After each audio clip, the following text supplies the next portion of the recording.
explanação. Tranquilo, meu amigo. Pronto. Boa tarde, pessoal. Então, a gente vai dar início aqui à nossa capacitação da interação, né, do time de resposta rápida, juntamente com a residência de clínica também, que faz parte do serviço, né, do time de resposta, na figura dos plantões. E agradecer o Eduardo pela disponibilidade, né, de participar desse momento com a gente. O Eduardo é da casa, né, Eduardo? Exatamente. Tudo me conhecido, né, Otílio? Foi residente, depois como plantonista. Então é muito bom tê-lo aqui conosco, né, trazendo informações de grande valor e é um tema que eu acho que todo mundo se depara ao longo dos plantões, que a gente tem que sempre estar atento, né? Então eu passo a bola agora para o Eduardo e agradeço também a presença de todos aqui que valorizaram esse canal que a gente está criando, né, para manter a nossa educação continuada. É toda a sua palavra. Pessoal, boa tarde. Prazer, para quem não me conhece, tá? Eduardo, fui residente de neurologia da casa, tenho um apreço muito grande pela clínica médica, né? Plantonista de TRR até pouco tempo atrás tinha escala fixa, então tentei trazer na apresentação dados e informações que sejam úteis na prática de vocês como não neurologistas, tá certo? De forma que consiga ter uma avaliação adequada e tomar uma conduta correta da forma mais objetiva possível, tá certo? Então, o tema da nossa aula vai ser uma aula sobre alterações do nível de consciência, em que eu vou abordar um pouquinho sobre fisiopatologia, alguns termos de conceitos, tá? E falar um pouquinho sobre o exame neurológico no contexto das alterações do nível de consciência do paciente em coma e como devemos abordar e conduzir esses pacientes, tá bom? Então, assim, primeiramente, pessoal, eu queria trazer um pouquinho alguns conceitos sobre o tema, tá? Esse livro, né, o Plan Posner, é um livro base de estudo de coma que a gente tem na neurologia, tá? E vai ser a referência principal dessa aula, tá bom? Primeiramente, pessoal, a gente tem que trazer a ideia do que se fala sobre consciência, né? O próprio Plan Posner, ele traz a consciência como a capacidade de ter um conhecimento, né, de si próprio, do ambiente, né?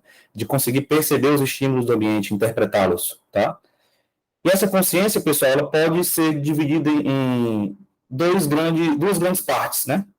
Tanto o nível de consciência, tá? Como o conteúdo da consciência, tá certo? No contexto do paciente comatoso, rebaixado, a gente está falando um pouco sobre o nível de consciência, tá? O nível de consciência, pessoal, é basicamente o grau de alerta, o grau de capacidade do paciente de perceber estímulos externos, tá certo? E de conseguir ter uma interação mínima com quem está examinando, tá bom?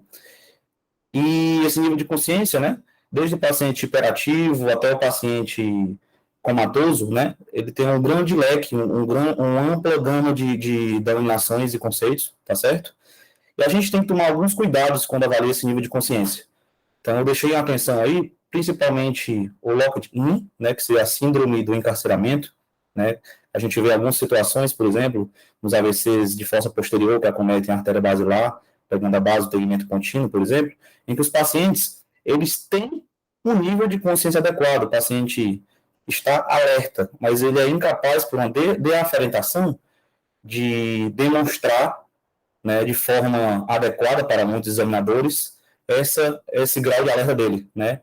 Pode manter os olhos abertos, por exemplo, fazer um piscamento e ter uma movimentação ocular vertical preservada, mas não consegue expressar sorriso muitas vezes, movimentar braço, perna, né? Então a comunicação ela fica bem restrita e para um examinador mais desatento ou até inexperiente, pode passar batido e ser encarado como um paciente com rebaixamento sensório, quando na verdade ele não está conseguindo expressar o grau de alerta dele, tá bom?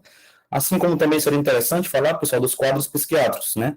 Que muitas vezes podem simular essa alteração do nível de consciência, né? Os pacientes podem simular um rebaixamento do sensório, quando na verdade ele está ou somatizando, ou mesmo no quadro de Munchausen, né? Então, assim, tomar cuidado com esses pacientes, tá certo? A aula da gente, ela vai focar muito nesse nível de consciência, tá? Que seria o básico da avaliação do paciente em coma, tá? E em relação ao conteúdo da consciência, né? O que é que ele traz sobre, né? O conteúdo da consciência, pessoal, seria o conjunto de funções cognitivas e afetivas em que a gente tem com os indivíduos, né?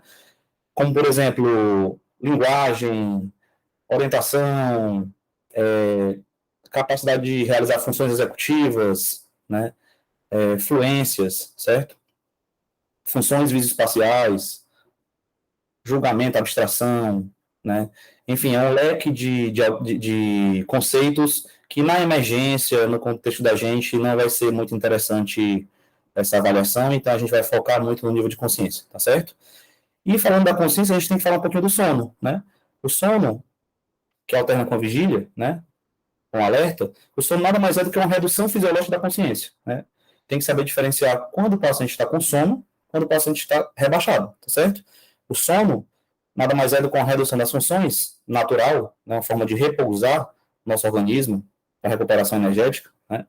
E no sono, o paciente ele é facilmente despertado, né, e ele é capaz de manter a interação e manter-se alerta após ser despertado, diferente do paciente com rebaixamento sensório, né, que, em geral, quando ele é despertado, ele volta após a dormir, volta a ficar mais sonolento novamente logo depois, né, então tomar atenção e cuidado na avaliação do paciente, tá?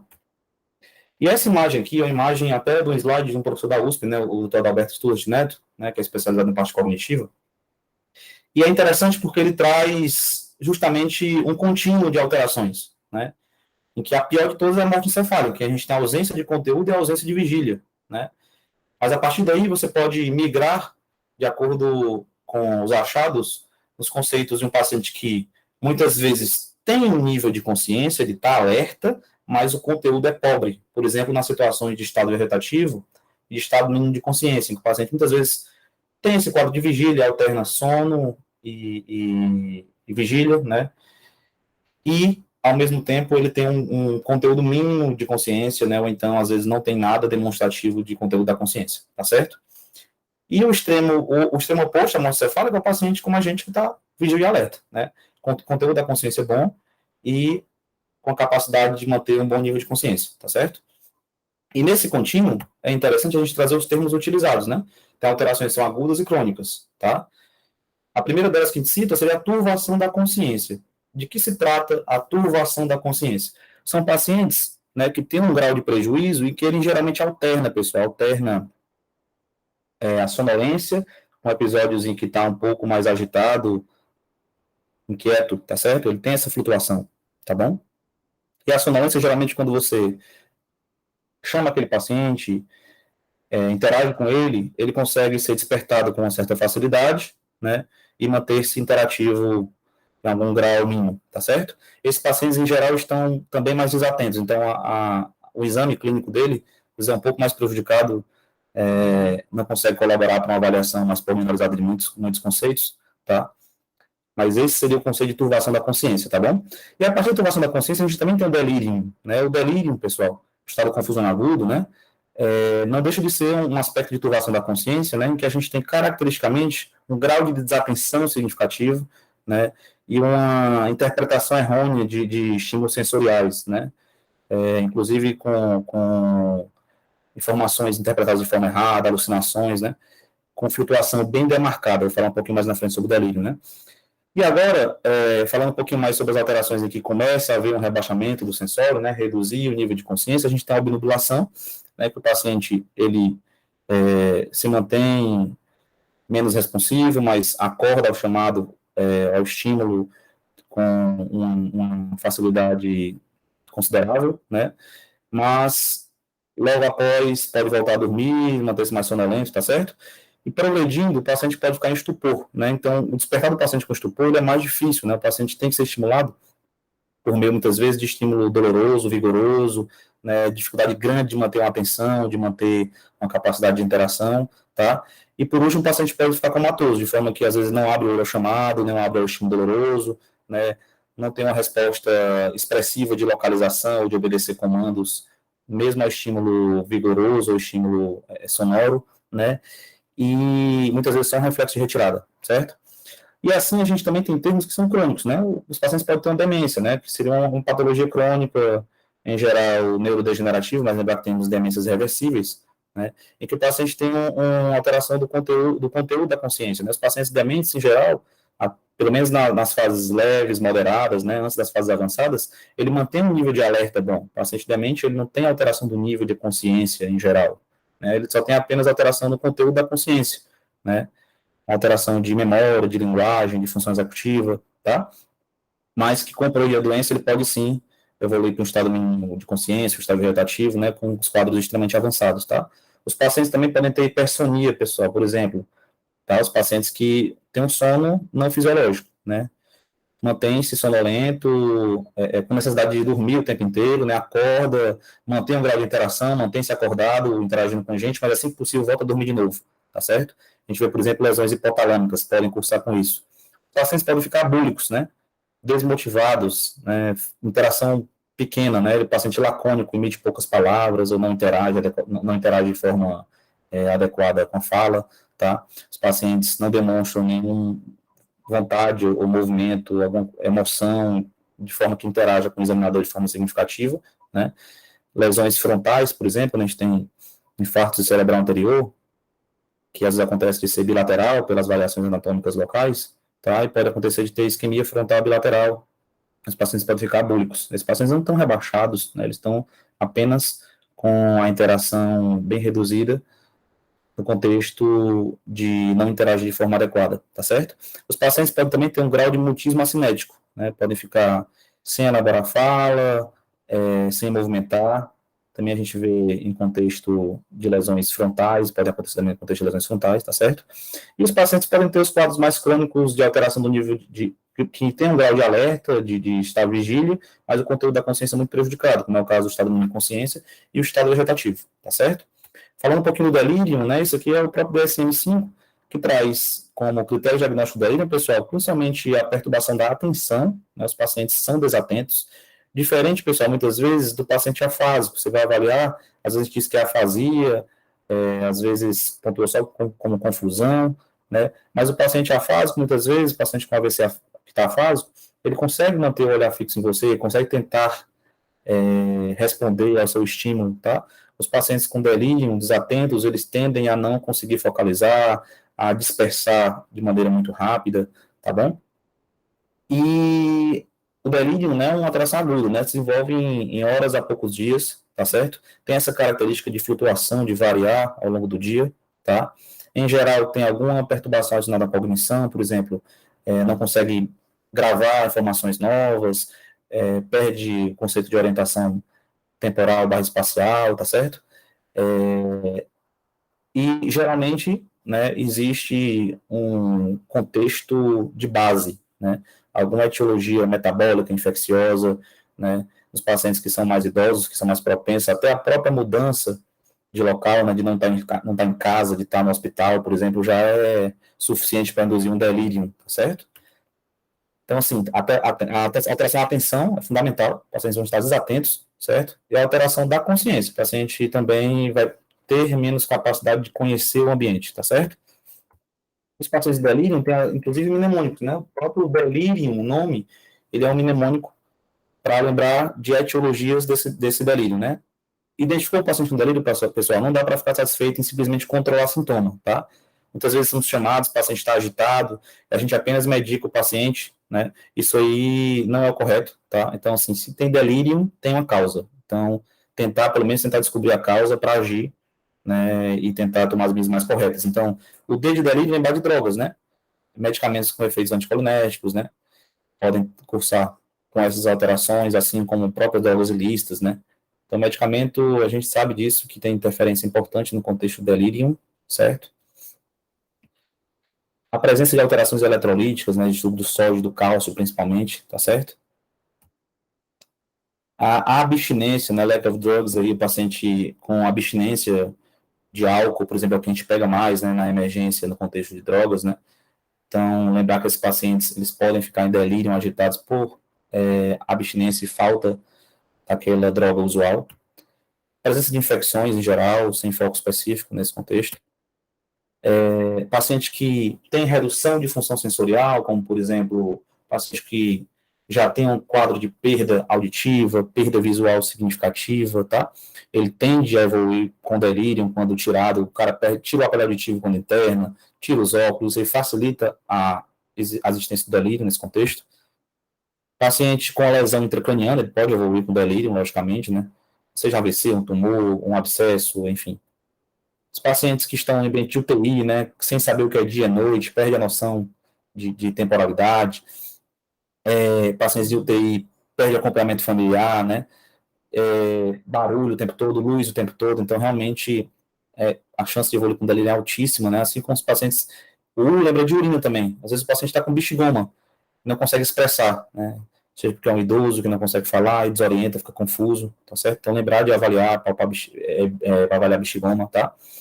Os pacientes podem ter também um quadro cardíaco, né? Um componente de agitação no contexto de dor, por infarto agudo do miocárdio, equivalente vertiginoso. Né? Então, esse é um mnemônico interessante para a gente lembrar de algumas causas que tem que pesquisar quando o paciente está com delírio, tá? Não ficar satisfeito apenas em medicar o paciente, certo? Tem alguns scores que a gente pode utilizar, algumas escalas, né? Essa aí é a escala CAN, né? Que foi validada no Brasil também, para fazer a avaliação desses pacientes, né? Com uma boa sensibilidade, acima de 90% de sensibilidade e especificidade, tá certo? Em que a gente pega realmente as alterações que a gente está conversando, né? É um quadro agudo, tá? É um quadro em que o paciente vai ter um distúrbio chamativo da atenção, uma coisa que chama a nossa atenção, né? Ele está desatento, ele não consegue focar de forma correta, distrai facilmente, tá? Então, são perguntas sérias a isso, tá certo? O paciente mistura o discurso, mistura informações quando conversa, a conversa não faz muito sentido, são informações que não são úteis naquele momento, tá certo? Você tem que avaliar também o nível de consciência do paciente que a gente está citando, tá? A orientação tempo-espacial, tá bom? Capacidade de memória para aqueles eventos recentes, tá certo? Ver se tem alterações da ciência-percepção, como, por exemplo, alucinações auditivas e visuais, tá? Ilusões, né, em que a gente tem a presença do objeto, mas ele vê de uma forma diferente, tá certo? O paciente pode ter agitação psicomotora, né? Então, ficar atento a isso aí. Alterações do ciclo sono vigília. Isso é um questionário que a gente utiliza para avaliação do delírio, né? E existe também uma forma de aplicar o CAN, né? Em que a gente utiliza um score mais breve, tá certo? Em que a gente utiliza, por exemplo, a alteração do nível de consciência, a atenção, né? O pulso flutuante e o pensamento desorganizado, de uma forma mais rápida e breve da gente conseguir ter uma eficácia e conseguir diagnosticar o delírio de uma forma mais adequada, tá certo? Então, assim, os pacientes têm que ter alteração do estado mental ou pulso flutuante, né? Não tendo isso, assim, não tem como a gente falar muito em delírio, né? Os pacientes têm que estar desatentos, né? Então, como é que a gente pode testar isso na prática? A gente pode pedir para falar, por exemplo, os meses do ano de trás para frente, certo? Ou fazer contagem de trás para frente, por exemplo, tá certo? Os pacientes têm alguma alteração do nível de consciência, certo? Podem ter alteração do nível de consciência, aí já vai ser positivo para delírio, se a gente seguir aqui o fluxo, né? De alteração do estado mental e flutuação, desatenção, e apenas alteração do nível de consciência, já podemos falar em delírio, né? Mas vamos dizer que ele não esteja sem alteração do nível de consciência, esteja vigil, né? Mas você vai conversar com o paciente, pode fazer perguntas bizarras ao paciente, como, por exemplo, se uma pedra flutua na água, se existe peixe no mar, se eu posso usar um martelo para bater um prego, por exemplo. São perguntas simples, que parecem até idiotas mesmo para quem tá ouvindo que não está em delírio, né? Mas que o paciente delírio muitas vezes vai ter dificuldade de responder isso aí, vai se confundir e vai errar, tá certo? Então, é uma forma prática e útil de fazer menos testes e conseguir diagnosticar um delírio com precisão, tá certo? E assim, pessoal, lembrar do tratamento do delírio, tá certo? A gente tem medidas farmacológicas e medidas não farmacológicas. Quais são as medidas farmacológicas, né, relacionadas a isso aí? Tentar ver algum fármaco relacionado, por exemplo, fármacos com razões anticolinérgicas, antihistamínico, buscopan, tá certo? Lembrar que são fármacos relacionados, tá certo? O próprio benzodiazepínico, tá? Avaliar se o paciente está com dor, está com febre, está infectado, para tratar o foco, né? Ver se tem algum distúrbio hidrolítico, tá certo? Tentar corrigir constipação, quadro de bexigoma, retenção urinária, e, se necessário, se estiver agitado, com risco de acidente, de interferindo na vida também até do acompanhante, lembrar dos antipsicóticos, tá certo? Tentar utilizar a menor dose possível que controla os sintomas do paciente. E lembrar as medidas não farmacológicas, né? Medidas farmacológicas a gente apaga o fogo, tem que tratar a causa, mas as medidas não farmacológicas são extremamente úteis, né? Tentar, o paciente com delírio, importante, um ambiente com janela é fundamental para que ele consiga ver essa variação de tempo, né? Tentar, o mínimo possível, ficar manipulando o paciente à noite, paciente de enfermaria, né? Tentar com que ele seja manipulado durante o dia, para que realmente tenha um período de descanso noturno, né? Obviamente, internamento prolongado tem maior chance de delírio, então tentar resolver a vida do paciente o mais rápido possível, né? A restrição física, tentar em último caso mesmo, se o paciente está extremamente agitado, com risco de acidente para ele, para acompanhante, então manter amarrado é uma coisa que vai piorar a agitação do paciente, a não ser em casos extremos, tentar. E orientar os cuidadores a estar sempre atento para o que o paciente está apresentando de sintoma, né? Tentar identificar alguma causa para aquela agitação, aquela desorientação, certo? Tentar, se possível, ficar mostrando que está presente ao lado dele, orientando no contexto de tentar dizer para ele período do dia, período da noite, período do mês, né? Para que ele fique sempre, tentar sempre ficar orientado no tempo e espaço, tá? E assim, lembrar das drogas utilizadas, esse artigozinho é do New England mesmo, né? Que o mais típico, mais comum é o Aldol mesmo, né? Você vê que usa doses pequenas, né? 0,25 a 0,5, tá certo? Mas a opção também a gente fazer em idoso é muito interessante. A quetiapina mesmo, né? É uma droga que a gente sabe que tem um perfil de efeitos colaterais melhor para idoso, tá certo? Então, se tiver preferência por quetiapina, dose de 25, 12,5, pode iniciar no período em que ele tem agitação, 12 em 12 horas, pode pesar de acordo com cada paciente, né? Mas são doses em gerais menores do que para agitação de cunho psiquiátrico mesmo, tá certo? E em casos, às vezes, de agitação maior, você pode partir para um risperidona, tá certo? Então, são algumas drogas que podem ser utilizadas no contexto delírio, tá? E a gente tem aqueles quadros mais crônicos em que a gente tem um nível de consciência, mas não tem conteúdo adequado, por exemplo, o estado vegetativo, né, que muitas vezes é a evolução do coma, o paciente começa com coma, não morre, né, estabiliza o quadro clínico e começa a evoluir com a recuperação pequena do conteúdo da consciência, do nível de consciência, né, ele pode entrar no estado vegetativo, em que o paciente está vigil, né, ele tem ciclo sono e vigília, muitas vezes, tá certo? Mas assim, ele não tem uma interação adequada, ele não mostra uma resposta voluntária sustentada, proposital, né, não obedece um comando, tá certo? Não consegue expressar uma compreensão de alguma coisa que você fala para ele, que você solicita, tá certo? O que ele basicamente faz é alternar ciclo sono e vigília, manter a abertura ocular espontânea, nas situações em que está em vigília, tá certo? Não tem controle esfincteriano, né? Você consegue ver que reflexos cranianos, por exemplo, estão preservados nesse paciente, né? Esse paciente com estado vegetativo, pessoal, também, pode ter piscamento, pode ter movimentação ocular, um olhar em varredura, por exemplo, mas não geral direcionado a um alvo sonoro ou a um alvo doloroso específico, tá certo? Pode até emitir alguns sons que ninguém compreende, tá certo? A perseguição, ele não costuma sustentar, ser uma coisa muito sutil, muito breve, né? Pode ter alguns reflexos mais primitivos, como movimentos mastigatórios, bocejo, o fato de engolir saliva, tá certo? E movimentos que geralmente não são propositais, tá bom? Quando tem um estímulo, pode ter um direcionamento muito breve, né? Olha brevemente, movimenta a cabeça de forma muito sutil e não sustentada. Em geral, os pacientes às vezes nem reagem até o estímulo que você providencia, tá? E pode ter um quadro de hiperexplexia, o que é isso? Uma hiperreatividade a estímulos sonoros, por exemplo, tá? O paciente, você bater uma palma, fizer um barulho perto dele, ele pode evoluir com espasmo, mioclonia, tá certo? Um quadro um pouco maior do conteúdo da consciência seria o estado mínimo de consciência, em que o paciente tem uma recuperação mais parcial, mas assim, a percepção do ambiente é mínima, tá? Pode obedecer alguns comandos simples, abrir e fechar a mão, abrir e fechar o olho, tá? Pode tentar verbalizar, embora você não entenda, tá? E pode expressar algumas emoções de acordo com o estímulo que vier, viu? O familiar, a presença do familiar, chorar com o familiar, expressar uma face de choro, né? Um sorriso, mas mesmo assim, de uma forma bem pobre e sem resposta interativa adequada, né? E realmente isso é a avaliação que a gente vai ter. Pacientes em coma, estado vegetativo, estado mínimo, e o locked-in, né? O locked-in, o paciente, se lembrando aqui, ó, ele vai manter o nível de alerta, tá? Manter a capacidade de conteúdo de consciência, só que não vai conseguir expressar, poder aferentação, isso aí, tá? O paciente com, por exemplo, ele não tem conteúdo, não tem, nem tem nível de consciência, né? Já o estado vegetativo, o estado mínimo, a gente vê que tem um grau de alerta, mas o conteúdo de consciência vai estar muito prejudicado, né? Principalmente o estado vegetativo, tá certo? E falando um pouquinho sobre as bases anatômicas, pessoal. Primeira parte da aula concluída sobre conceitos, tá certo? Agora eu vou falar um pouquinho sobre base anatômica e exame neurológico, tá certo? No final da aula, se quiser anotar, tirar dúvidas, eu estou à disposição, tá bom? E assim, bases anatômicas da consciência. A gente tem, pessoal, basicamente 3 regiões que vão estar relacionadas ao nível de consciência, tá certo? Para a gente ter um nível de consciência adequado, a gente tem que ter um funcionamento adequado do tronco cerebral, principalmente da formação reticular ativadora ascendente, que se localiza na região ponto-mesencefálica, tá certo?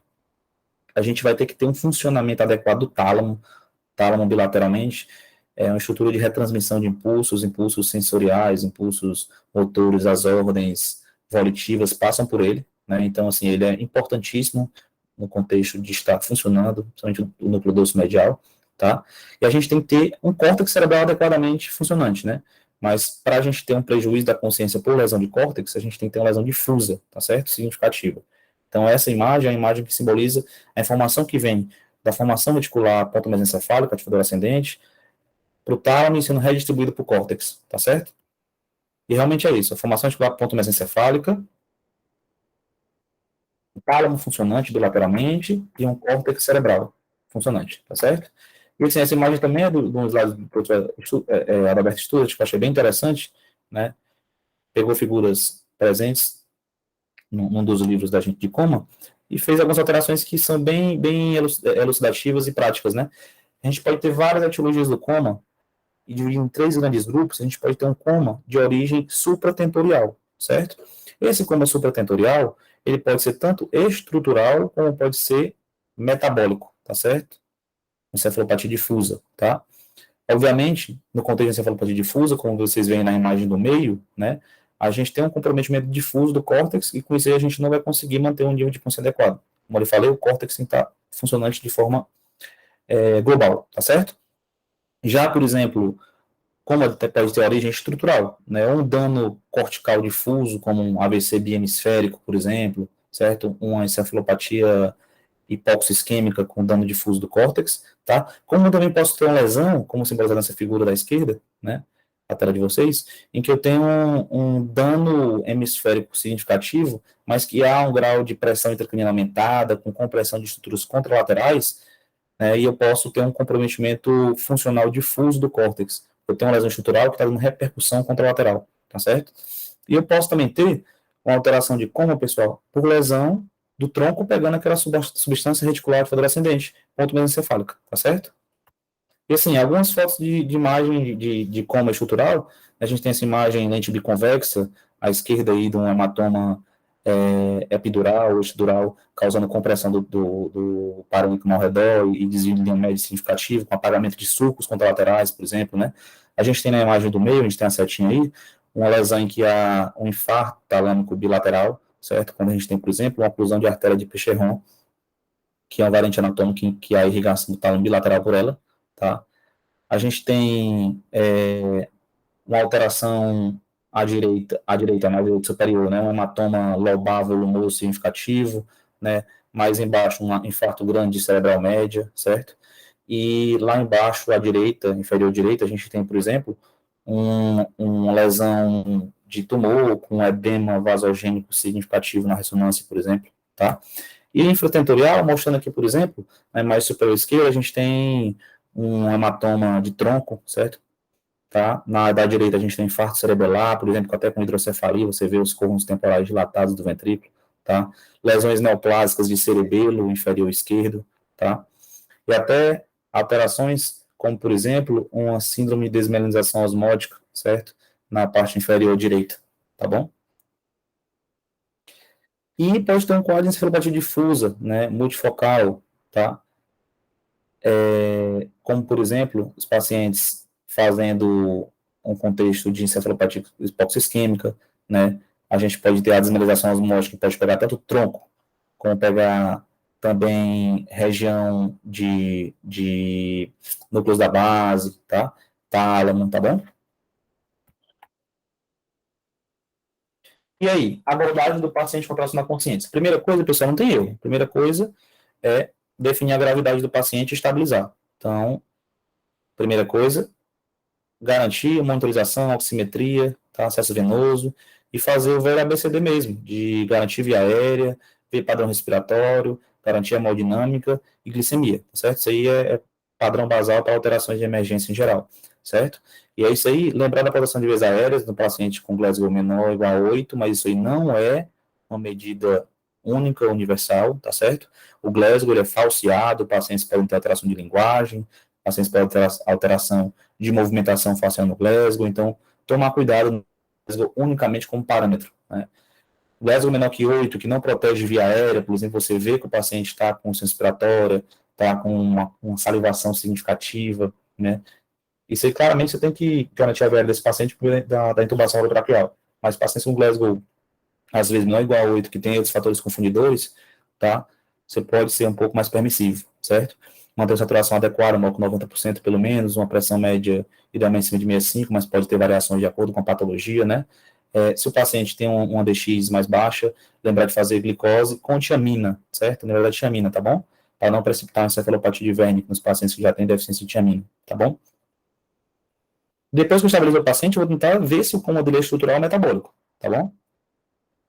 Então, eu vou ter que fazer um exame neurológico direcionado para poder conseguir ter uma suspeita inicial e direcionar, se apesar de uma neuroimagem, quais exames eu vou ter que fazer, tá certo?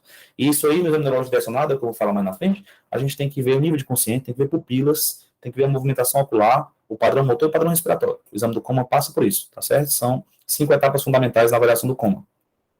De acordo com a suspeita do coma estrutural, metabólico, eu vou tentar direcionar o tratamento e pedir exames complementares a mais, tá certo? Então, assim, por que a tiamina, pessoal? A tiamina era cofator, né? Era cofator, por exemplo, para metabolismo de glicose, na glicólise, né? Então, assim, em situações extremas em que a gente tem um estresse metabólico significativo, né? Em que o paciente perde no contexto da hipoglicemia, por exemplo, precisa fazer reposição de glicose, os neurônios estão ávidos por glicose, tá? Porque glicose, a gente sabe que o neurônio ele tem que consumir glicose, né?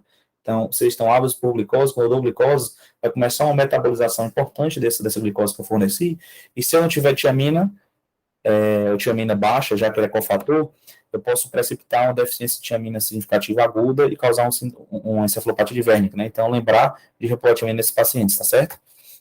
E assim, exame neurológico direcionado, né? Nível de consciência, pupila, movimentação ocular extrínseca, padrão motor, padrão respiratório, né? Eu vou tentar direcionar se tem uma causa estrutural sugestionada ou se não há. Se há, eu vou ter que fazer neuroimagem. Qual é a imagem que eu vou fazer de urgência? Tomografia de crânio sem contraste, tá certo? Já, se não tem uma sugestão de avaliação de causa estrutural, a gente vai precisar de causas tóxico-metabólicas, tá certo? E, de acordo com essa investigação inicial, eu vou direcionar outros exames complementares. Por exemplo, eu vou ver se o paciente teve um início súbito, déficit focal, né, para lembrar do AVC isquêmico hemorrágico, tá certo? Se tem sinais de hipertensão intracraniana, se tem quadro de febre, sinais de foco infeccioso, crepita, tem um quadro na história mesmo de uso de incontinência urinária, de disúria, né, diarreia, tá certo? Se tu examina o paciente, ele tem irritação meníngea, também é uma coisa interessante no contexto febril, né? Se o paciente tem história sugestiva de crise convulsiva, ou se você vê o paciente com movimento sugestivo de crise convulsiva, é suspeito que o paciente tenha feito intoxicação exógena, tá? Então, você vai direcionar, né? Por exemplo, o AVC, trombose, sinulectomia, AVC isquêmico, né? Hipertensão intracraniana, né? As medidas de urgência, como manitol, salino hipertônico, tá certo? Suspeita de quadro infeccioso sistema central, tem a terapia com ceftriaxona, né? Em geral, os pacientes com mais idade, ou neonatos, lembrar de cobrir com ampicilina, tá certo? Ou imunossupressos, né? Pacientes que têm alteração do nível e conteúdo da consciência, história de crise no contexto febril, lembrar, se não tem outro foco, né, do aciclovir para cobrir encefalite herpética, né? E quando a gente suspeita de meningite, né, lembrar da dexametasona até a gente elucide qual é a etiologia, né, que ele é benéfico no contexto de meningite por pneumococo para reduzir o dano otológico, tá? Pode acontecer de ter perda auditiva associada. Então, a dexametasona ajuda nesse contexto, tá bom? 0,15 mg por quilo, tá? 4 vezes ao dia, né? Você mantém 2, 3 dias, ou até sair a bacterioscopia, mostrando que não tem pneumococo, tá certo? No contexto de crise, né, o diazepam, a fenitoína, a dentalização, tá certo? E de acordo com a suspeita de intoxicação exógena, pode ter necessidade de lavagem gástrica, carvão ativado, fazendo naloxone, flumazenil, enfim. E o nível de consciência, pessoal, nada mais é que o Glasgow, aplicar o Glasgow para esse paciente, tá certo? O paciente chegou, aplica o Glasgow dele, não tem erro, abertura ocular, resposta verbal, resposta motora, variando de 3 a 15, tá certo? Resposta ocular 4 pontos, resposta verbal 5 pontos e motora 6 pontos, tá certo? Quanto mais baixo o Glasgow, maior dano do nível de consciência, tá certo? É uma escala elaborada para aplicagem de enfermagem no trauma, né? Então, é uma escala para evitar fatores confundidores. E por ser uma escala básica, simples de aplicar, tá certo?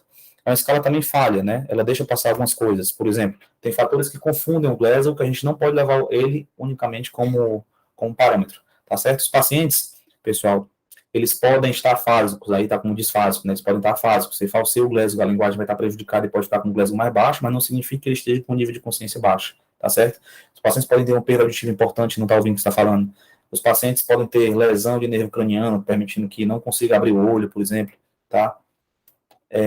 Os pacientes podem estar deaferentados, como, por exemplo, no contexto do Lockedin, que a gente conversou, né? Os pacientes podem estar sedados, analgesiados, então a gente sabe que o Glasgow não é uma escala útil, né, em geral, nos pacientes que estão com analgesia, porque ele fica falseado, né? Os pacientes podem ter lesão, como eu falei, Lockedin, mas podem ter lesão medular também, que dificulta a avaliação motora, tá certo? Né? Os pacientes podem ter um quadro demencial que já tem um conteúdo da consciência ruim, então a colaboração e entendimento é prejudicado, tá certo? E assim vai, né? Então, tomar cuidado com o Glasgow, nessas suas falhas, né? Estar atento a isso. E tem outras escalas sugeridas, por exemplo, a escala FOR, não sei se vocês já ouviram falar, mas é uma escala em que ela tenta mesclar outros achados do coma, né? Para tentar ter uma correlação melhor com o paciente em coma, tá certo? Paciente entubado também, né? E mesmo aqueles que têm Glasgow baixo, eles podem ser mais úteis para ver realmente se isso corresponde ao nível de consciência, né? Porque ele testa, por exemplo, abertura ocular entre 0 e 4 pontos, né? A resposta motora também entre 0 e 4 pontos, certo? E ele inclui reflexos de tronco, coisa que o Glasgow não inclui, né? Reflexo pupilar, reflexo córneo-palpebral, tá certo? E avalia também padrão respiratório, que o padrão respiratório pode ser indicativo para a gente do local de acometimento da lesão, tá certo? Então, a escala FOR, ela parece ser mais útil no contexto do paciente entubado, paciente comatoso, tá bom? E tentaram fazer uma correlação também, não coloquei como slide, mas do Glasgow com pupila, né, o Glasgow P, né, em que se subtraía do score de coma de Glasgow, né, quando você tem alterações pupilares, tá certo? Baixando mais o Glasgow. Mas não foi, isso aí não ficou difusamente utilizado, tá? E assim, o exame pupilar, como é que funciona a via pupilar, né, pessoal? Pra vocês ficarem cientes. Então, a gente tem uma aferência, pessoal, pelo segundo nervo craniano, pelo nervo óptico, tá? A informação chega na retina, vai pelo nervo óptico, tá certo? Quiasma óptico, trato óptico, e ali embaixo onde tem LGN, se você ver, né, que seria o corpo geniculado lateral, a via óptica do reflexo fotomotor, ela dá uma escapulida, ele não vai para essa região, tá? Ela sai e vai fazer interação lá na parte rostral do mesencéfalo, tá certo?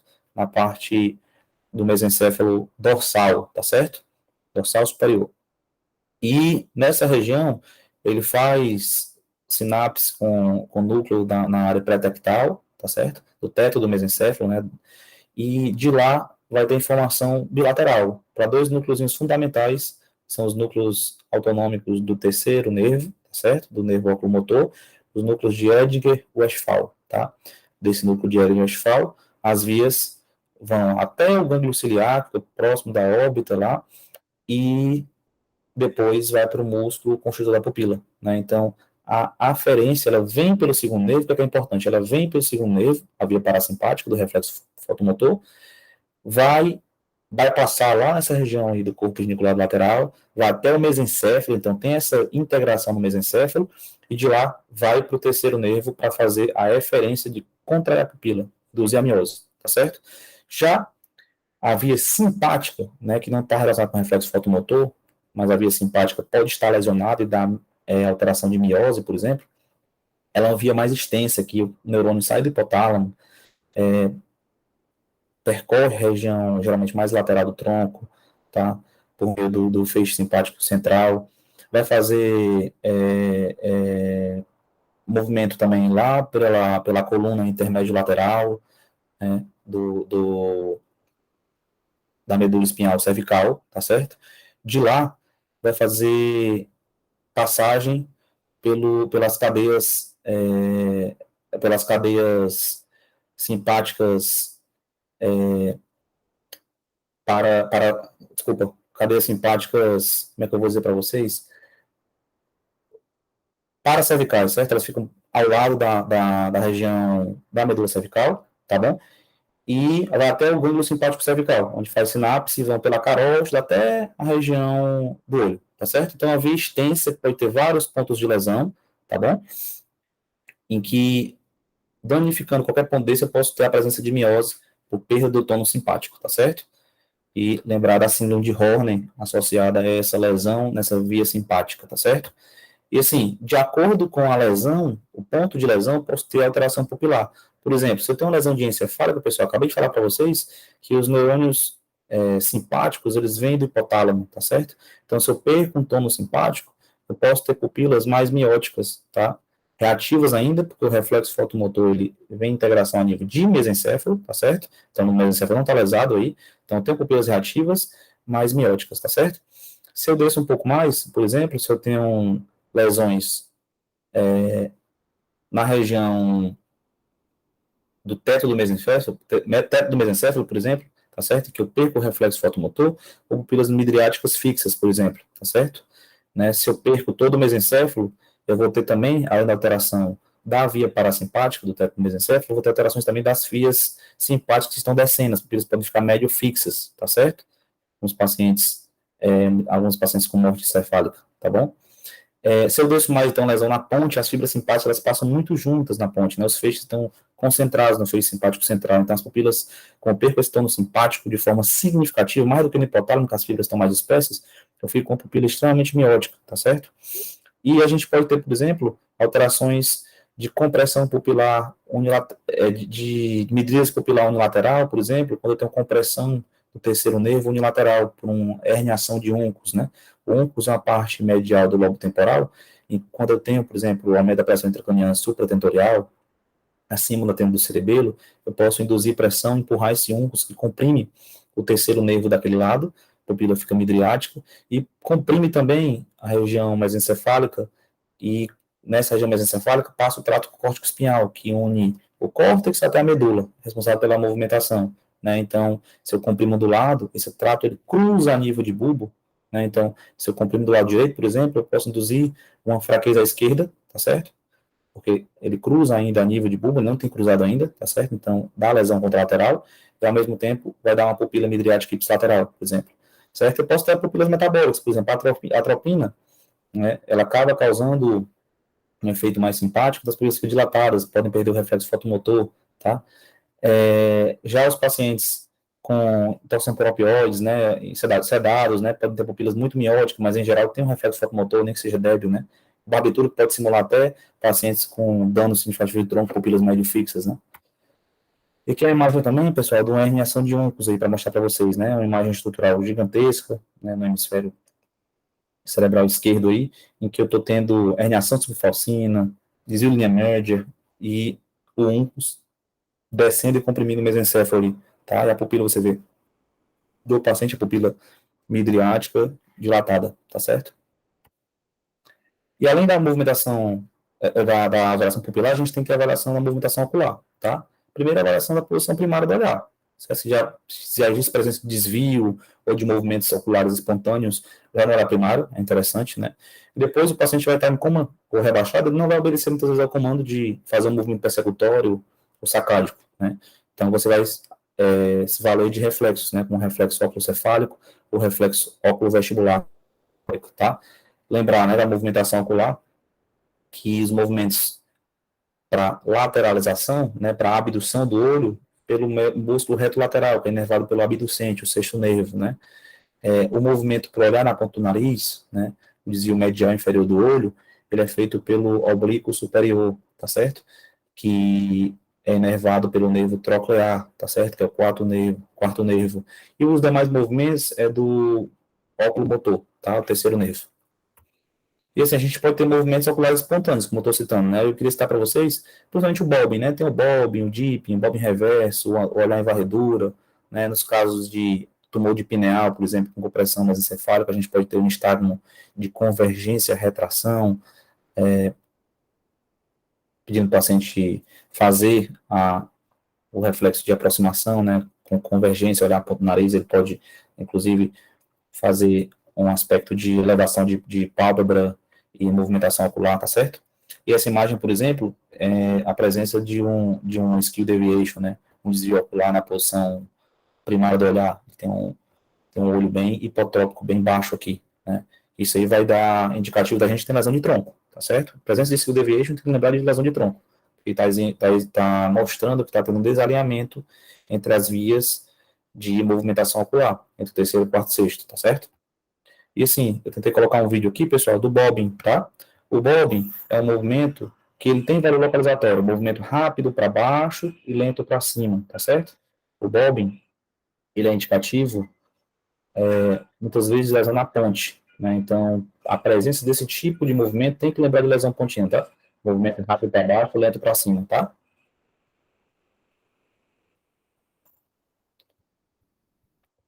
E esse outro movimento JAMA Network. é o movimento do ping-pong gaze, né? Olhar em varredura, tá? Que é muito comum em cefalopatias metabólicas em geral, mas vocês vão ver na prática de vocês muitas vezes, tá? Você fica alternando o movimento, né? Vai para um lado, vai para o outro, de forma alternante, né?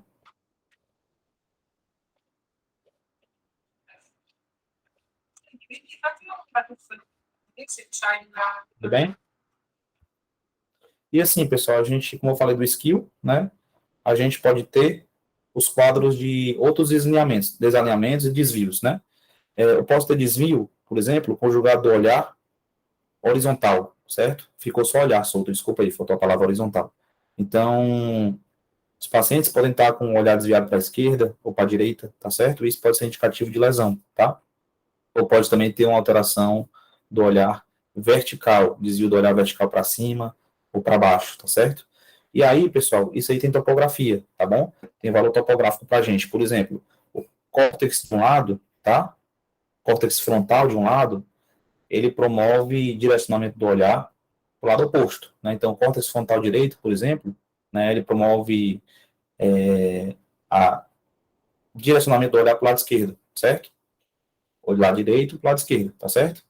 Já a nível de ponte, né, tem uma formação chamada formação reticular paramediana pontina, certo? Que ela promove a direcionamento do olhar para o mesmo lado. É porque, assim, a via sai do córtex frontal, de um lado, vai fazer sinapse lá na formação reticular paramediana pontina do lado oposto, que ela comanda a movimentação do olho para o mesmo lado, né? Então, por isso que um córtex frontal direito movimenta o olho para a esquerda, e uma ponte esquerda, por exemplo, movimenta o olho para a esquerda, tá certo? Qual é o valor localizatório disso aí? Se eu tenho uma lesão destrutiva, um déficit, um AVC, certo? Por exemplo, paciente com lesão no córtex frontal direito, por exemplo, ela vai perder o tônus do olhar para o lado esquerdo, certo? E com isso, você vai acontecer de ter um desvio do ocular o desvio ocular para a lesão, tá certo? Já se eu tenho uma lesão destrutiva na ponte, né, lembra que ela olha para o mesmo lado, né? Então, se eu tenho uma lesão na ponte à esquerda, eu não vou estar conseguindo direcionar o olhar para a esquerda e vou desviar o olhar para o lado oposto à lesão, tá certo? E se a lesão ao contrário, pessoal, é irritativa, lesão irritativa eu estou estimulando. Então, se eu tenho uma lesão irritativa, uma crise epiléptica no lobo frontal direito, por exemplo, o paciente vai fazer o que aquela região está mandando, porque ela vai estar mais hiperativa. Então, o tônus é desbalanceado, né? Então, a lesão do lado direito vai provocar o direcionamento do olhar para o lado esquerdo, tá certo? E o que é que isso tem implicação, né? No contexto do AVC, por exemplo. Os pacientes, por exemplo, que têm um AVC supratentorial, né? Um AVC que a gente chama de um foveal superior, uma síndrome foveal superior, os pacientes, eles vão ter o quê? Se uma lesão frontal à direita, ele não vai ficar direcionando o olhar para a esquerda, em geral, o olhar vai desviar em direção à lesão do lado direito. E a lesão frontal direita, ela vai dar lesão motora contrária, né, ao local da lesão, né, porque o lado direito, por exemplo, do córtex cerebral, ele controla a movimentação para o lado esquerdo, né? Então, uma lesão do lado direito, o desvio ocular vai ficar para a direita e o emparesia à esquerda, certo? O olhar vai ficar contrário à emparesia. Já se eu estou numa lesão na ponte, por exemplo, lesão destrutiva na ponte, certo? O que é que vai acontecer?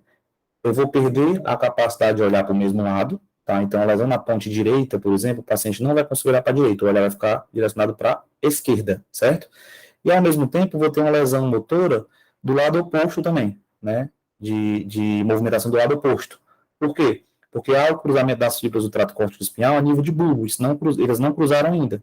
Então, de maneira semelhante ao córtex frontal, a lesão na ponte à direita, ela vai dar fraqueza à esquerda, né? Então, a lesão na ponte à direita, o olhar vai desviar para a esquerda, certo? E vai ter uma fraqueza do lado esquerdo, o foveolo inferior. Então, o desvio do olhar, ele bate com o da hemparesia. A foveolo superior, o contrário, né? Um ao contrário do outro, tá certo? E o reflexo óculo-cefálico, né? Os pacientes não vão colaborar para a avaliação de reflexo ou de movimentação ocular. Então, você vai girar a cabeça do paciente, para um lado, para o outro, para cima, para baixo, tá certo? Então, assim, que é a tendência normal? A tendência normal é tentar manter o olhar naquela região que estava antes do movimento, né? Então, se eu movimento a cabeça para a direita, num paciente que está com os reflexos preservados, comatoso, por exemplo, né? Se eu movimento a cabeça do lado direito, eu estimulo o oitavo nervo por meio do labirinto à direita, né? A cabeça está se movimentando para o lado direito, certo? E ocorre uma resposta em que eu vou ter um acionamento do nervo sexto contralateral, né? E do terceiro nervo ipsilateral, para poder olhar, direcionar para o lado oposto ao movimento, do lado esquerdo, tá certo? Para tentar manter o objeto no foco, que estava antes, tá certo? Os pacientes comatosos, o olhar acompanha o movimento da cabeça, né? Comatosos com lesão dessas vias de reflexo, né? O comatoso que preserva essa via reflexa, ele vai fazer o movimento oposto ao movimento cefálico. Os pacientes que estão com reflexo, com essa via entre oitavo, sexto e terceiro interferida, eles vão seguir o movimento da cabeça, tá certo? Os olhos de boneco que a gente chama, tá bom? O óculo vestibular ele é um análogo, né? Ele é de forma semelhante. Você pode colocar água quente ou água fria. A água fria, né? Ela vai ter função inibitória naquele labirinto, a água quente irritativa, né? Então, se eu coloco, por exemplo, pessoal, uma água fria, que é mais comum da gente colocar na prática do morte cerebral, por exemplo, né? Para avaliação de morte cerebral. Se eu coloco água fria no labirinto direito, tá? Eu estou inibindo aquele labirinto. O corpo sente como se a cabeça estivesse movendo para o lado esquerdo, porque eu desalinho, eu desorganizo o tônus, né?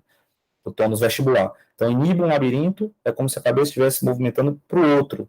Então, o olhar vai tender a desviar para o lado onde eu estou colocando a água gelada, tá certo? Porque é como se a cabeça estivesse movimentando para a esquerda, para o corpo, né? Então, o olhar desvia para a direita, tá certo?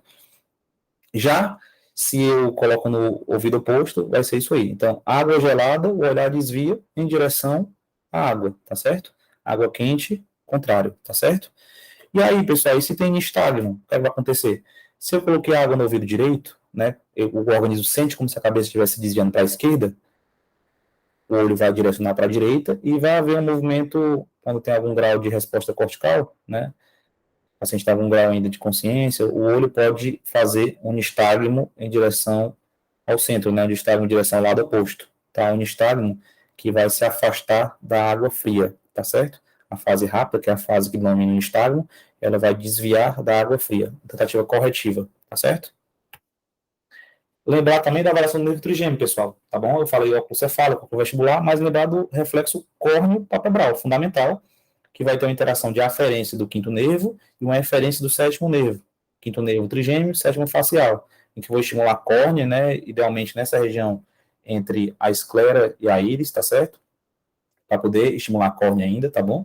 E ao mesmo tempo não ter influência do segundo nervo, né, da foto da avaliação visopalpebral, tá certo?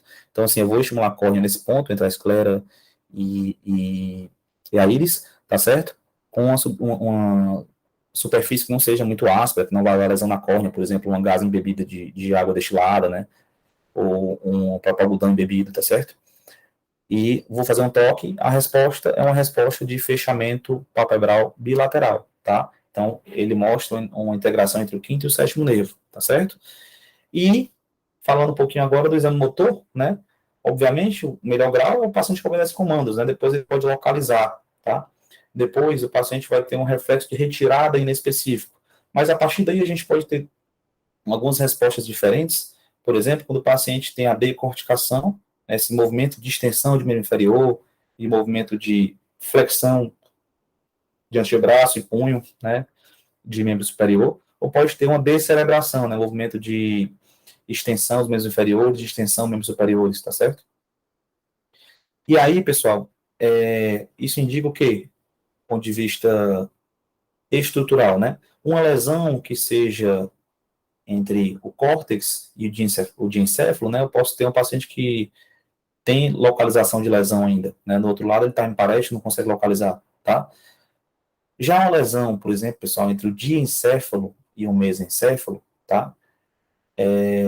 O que vai acontecer?